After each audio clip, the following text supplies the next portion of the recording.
Pennsylvania Governor Tom Wolf and Attorney General Josh Shapiro are joining others in calling for Philadelphia NAACP President Mr. Rodney Muhammad to resign. It's over an anti-Semitic meme Muhammad posted on Facebook.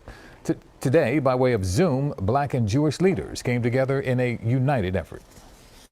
The room was full, the conversation direct. That meme is not just anti-Semitic, it's racist. A recent anti-Semitic Facebook post shared by the president of the Philadelphia chapter of the NAACP, Minister Rodney Muhammad, now has the Jewish Federation of Greater Philadelphia asking for Muhammad's resignation. We're absolutely calling for him to step aside.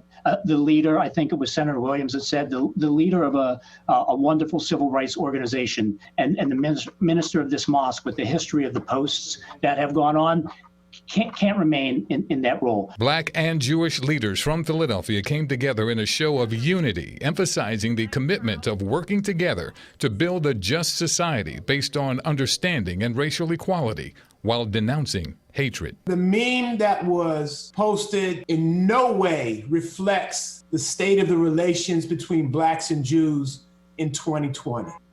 What you're seeing right now is the reflection of the relationship between blacks and Jews in this country. Muhammad has issued a statement in part saying he removed both the quote and the offensive image, and that it was never his intention to offend anyone or cause any hurt.